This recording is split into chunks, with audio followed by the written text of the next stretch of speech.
The impossible mission. The quantum observatory at the edge of the Cygnus sector hummed with activity as researchers from 17 different species monitored the increasingly erratic behavior of the star designated HD 9271. But only one of them was smiling. Mira Chen stood before the massive holographic display, her dark eyes reflecting the swirling patterns of stellar plasma that defied all conventional models of astrophysics. Where her alien colleagues saw chaos and impending disaster, she saw patterns, beautiful, complex, and somehow familiar. "You're doing it again," came a resonant voice from behind her. Mira turned to see Science Director HFY approaching, his translucent exoskeleton glowing with subtle bioluminescence, a sign of stress among the Phylaxians. "Doing what?" she asked, though she knew exactly what he meant. Smiling at destruction, HFY replied, 9 billion years of stellar evolution are about to end catastrophically, threatening this entire research station, and you humans find it entertaining." Mira shook her head. "Not entertaining. Fascinating. This star isn't behaving randomly. Look at these quantum fluctuation patterns." She manipulated the holographic controls, highlighting a series of wave functions that pulsed through the stellar core. "The collapse isn't chaotic, it's organized. Almost as if." "As if what, Dr. Chen?" HFY's sensory filaments twitched with impatience. "As if it's deliberate," she finished, knowing how it would sound. The science director's exoskeleton flashed with dismissive colors. "Stars do not possess intent, Dr. Chen. Your species' tendency to anthropomorphize natural phenomena is well documented but scientifically unfounded." An alarm blared through the station before Mira could respond. The floor beneath them trembled as another gravitational wave hit the observatory. "Structural integrity at 74%, announced the station's eye. "All non-essential personnel evacuate to emergency vessels immediately." HFY turned to the central command console where representatives of the research team had gathered. "Report," he demanded. Senior astronomer Telix, an elegant meridian with feathered sensory crests, manipulated the data displays with 6 limbs moving in perfect coordination. "The star's core has begun final compression phase. Conventional models predicted we had at least 7 standard days before critical mass, but something is accelerating the process." "Our models were wrong," Mira said, stepping forward. "This isn't a standard type II collapse. The quantum signatures suggest something closer to a dimensional fold." The gathered scientists turned to her. Most alien species found human faces difficult to read, but even they could recognize the expression of someone who had just realized something significant. "Explain," HFY commanded. Mira quickly accessed her personal research files and projected a complex equation system beside the star's data. 3 years ago, I submitted a theoretical paper on quantum state preservation during extreme gravitational events. The Galactic Science Academy rejected it as speculative mathematics unsupported by empirical evidence. But these readings, they match my theoretical models exactly." The station shuddered again, more violently this time. "Structural integrity at 68%. The AI updated. Emergency evacuation protocols initiated." "Rizum," the station's Vexari engineer, chittered in distress, their exoskeleton plates rattling. "We cannot stabilize the station against these gravitational fluctuations. We must evacuate immediately." "Not yet," Mira said, her voice suddenly calm and decisive. "I need to gather more data." "More data?" HFY's bioluminescence flared in what humans had learned to recognize as incredulity. "Dr. Chen, this station will not survive the next 6 hours. What possible data could justify such risk?" Mira pointed to her equations floating beside the star's image. "If my theory is correct, this isn't just a star dying. It's a transformation event, something that happens maybe once in a billion years. A chance to observe how information persists through a gravitational singularity." "Information cannot escape a singularity," stated Telix. "This is established physics." "Established but incomplete," Mira countered. My work suggests quantum entanglement might provide a pathway for information preservation across event horizons. I need sensor readings from inside the collapse zone to prove it. The alien scientists exchanged glances, a universal sign of concern that transcended biological differences. What you propose is impossible, Kavosh said flatly. No probe could survive those conditions, and remote sensors would be useless once the collapse reaches critical phases. Mira took a deep breath. I'm not suggesting a probe. I'm suggesting I go myself. The silence that followed was profound, broken only by the persistent alarms. Absolutely not, Kavosh finally declared. Even if we had a vessel capable of approaching the star, which we don't, no biological entity could survive those conditions. Mira smiled again, that particularly human expression that had always unsettled her alien colleagues. I've been modifying the quantum shielding on Research Skiff 3 for the past 6 months. And as for survival, she tapped her temple. Human brains are uniquely suited for this. Explain, demanded Kavosh. Human consciousness evolved on a planet of constant disasters and change, Mira said. Earthquakes, floods, predators, climate shifts. We adapted to process contradictions and survive chaos. Our neural architecture can maintain coherence even when reality itself seems to break down. Your species evolved for order and consistency. Mine thrives in contradiction. Chief Medical Officer Genva, a Lyrian neuroscientist, stepped forward. Her crystalline form refracted light as she moved. There is some validity to Dr. Chen's claim. Human neural patterns exhibit unusual resilience when processing conflicting information states. Their consciousness can maintain integrity under conditions that would cause neural cascade failure in most sentient species. That's still an enormous leap from surviving conceptual paradoxes to physically enduring stellar collapse, Kavosh objected. Another violent tremor rocked the station. Overhead lights flickered, and several console displays went dark. Structural integrity at 59%, the AI reported. Critical systems compromised. Evacuation is now mandatory. Mira looked at the magnificent, dying star on the display, then at her colleagues. You all need to evacuate. I'm going to take the research skiff and gather the data we need. This is madness, Kavosh said, but with less conviction than before. It's research, Mira corrected him. Dangerous, yes, but potentially revolutionary. If I'm right, we could unlock entirely new understandings of quantum information preservation. And if you're wrong, asked Telek softly. Then I die advancing knowledge, Mira replied simply. A worthy end for any scientist. The station shuddered again, and this time emergency lighting engaged as primary systems failed. Kavosh looked at the deteriorating situation, then back at Mira.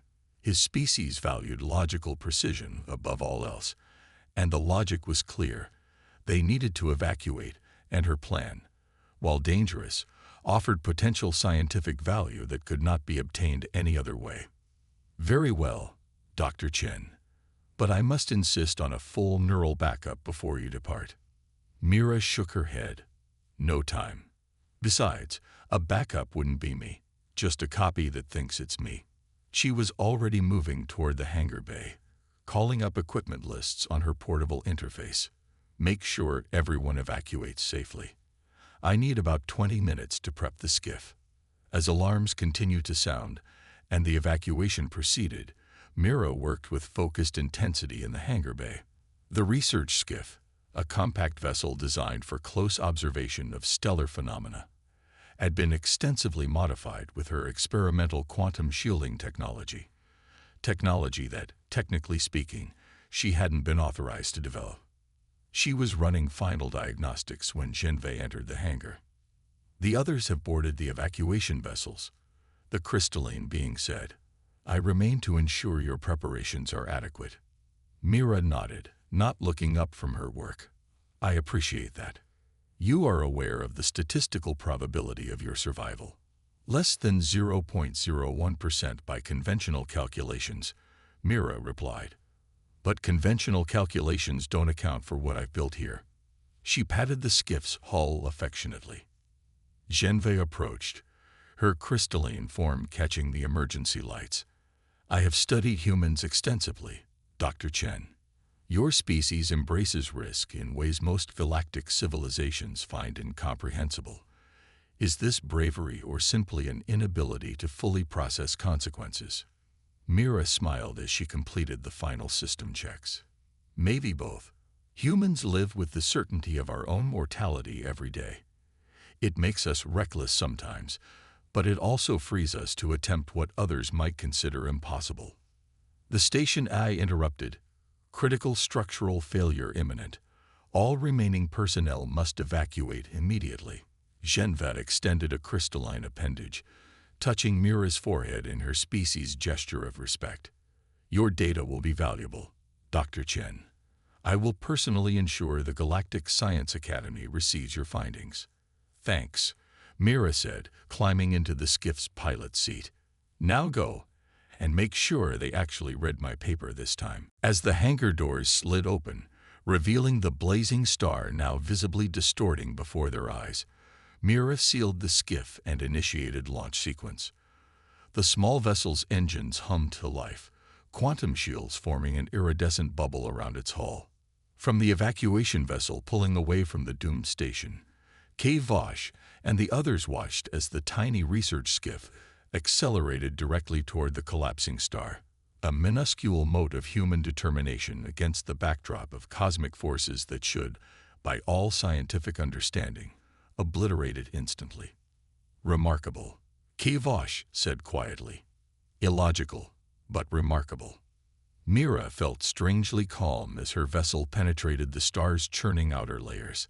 The quantum shields held, converting the unimaginable energies bombarding the skiff into power for her sensors. The readings were beyond anything captured before, data that would revolutionize astrophysics if she survived to share it. Approaching chromosphere boundary, she reported, though she wasn't certain if her transmissions could still reach the evacuation vessels. Shield integrity at 87%, all systems nominal. The view through the skiff's reinforced viewport defied description.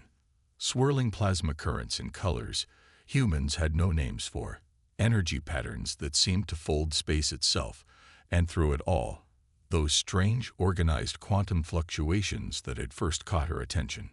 I was right, she whispered to herself. This isn't random. There's a pattern here. As the skiff penetrated deeper, conventional sensors began to fail, overwhelmed by the extreme conditions. Mira switched to her experimental quantum sensors, designed specifically to function in conditions where normal physics broke down. What they revealed made her gasp. At the heart of the collapsing star was something impossible, a structure of pure energy, pulsing with patterns too complex to be natural, too precise to be accident. It almost looked like a brain, she breathed, or something analogous to one. The star wasn't just dying, it was thinking.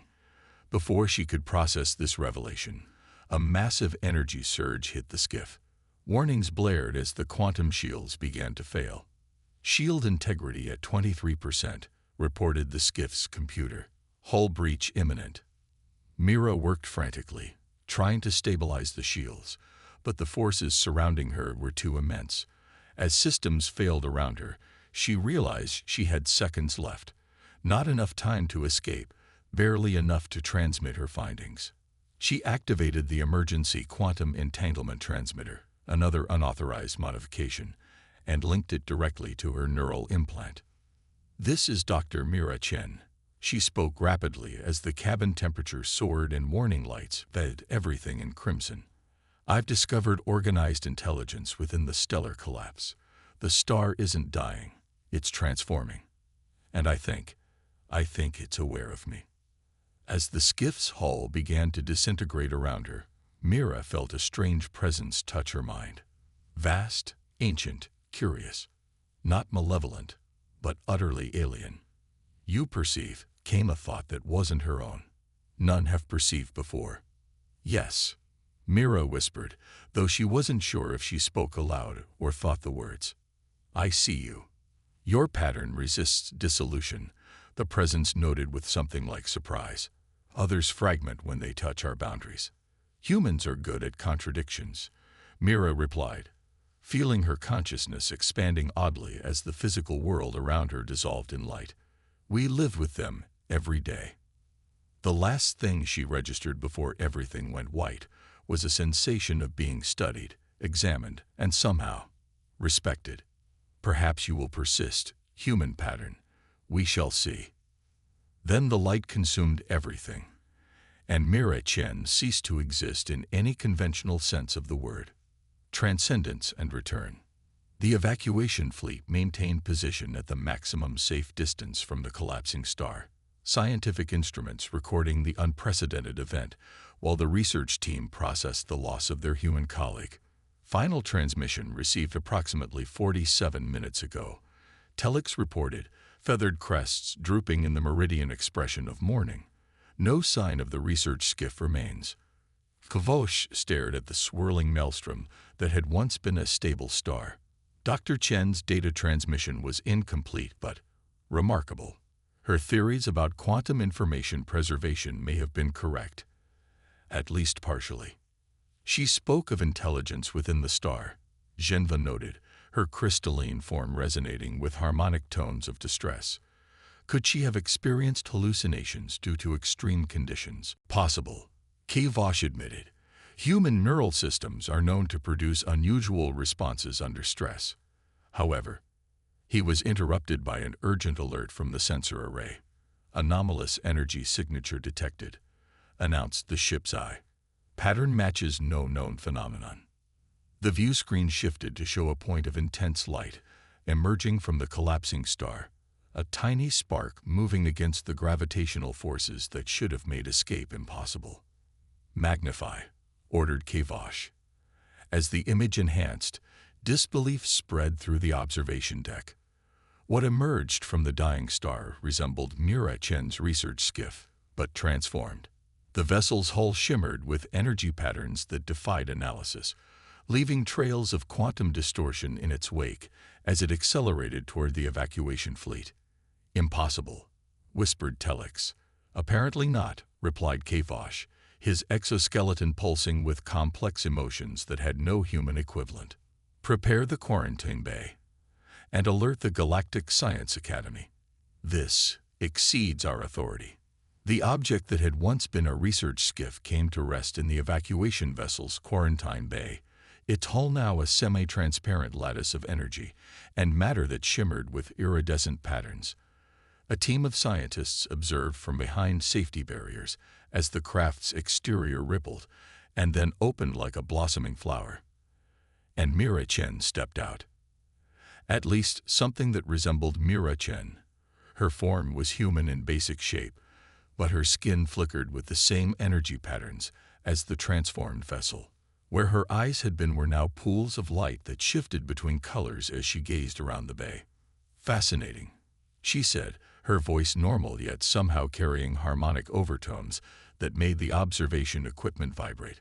Physical reconstitution was more successful than anticipated. Kavosh approached the communication panel. Dr. Chen, are you functional? The being that had been Mira smiled. Hello, Kavosh. Yes, I'm functional, though that term seems inadequate now. I experienced complete quantum dissolution followed by reconstitution through information pattern preservation, exactly as my theory predicted, though the subjective experience was. She paused, searching for words, more profound than I had calculated. You survived stellar collapse, Genva stated, her crystalline form vibrating with scientific excitement. No biological entity has ever done this. The temperatures alone. Temperature becomes meaningless when matter transitions to pure information state, Mira explained. My consciousness persisted as quantum pattern while my physical form was converted to energy and then reconstructed using the star's own matter. She looked down at her transformed body with curious detachment. I am still determining the full extent of the changes. Kavosh's scientific training battled with instinctive caution. You mentioned intelligence within the star. Can you elaborate? Not intelligence as we conceptualize it. Mira replied. More like awareness. Stars exist on timescales incomprehensible to biological life. What we perceive as a sudden collapse represents thousands of years of gradual transformation from their perspective. This star wasn't dying, it was evolving. She raised her hand, and tiny points of light swirled above her palm, forming a miniature galaxy. They're conscious, Kavash, not like us, but conscious nonetheless. This one was undergoing a transformation, ascending to a higher state of existence, and it let me witness the process. The scientific team exchanged glances of amazement and disbelief. Why you? Asked Telex. Why would this entity permit your survival when no other observer has ever returned from such an event? Mira's luminous eyes shifted colors as she considered the question. Human neural architecture is uniquely adaptive. Where your species evolved for logical consistency, humans evolved to embrace contradiction.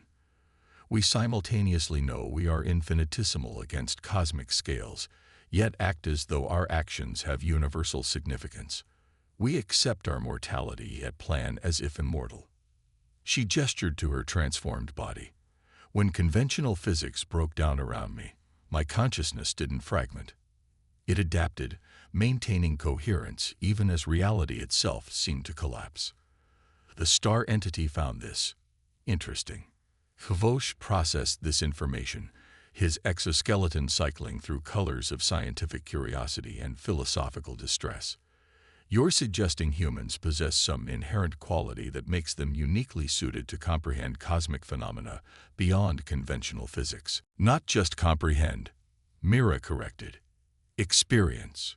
Participate in. Most advanced species evolve toward greater logical consistency and specialized intelligence.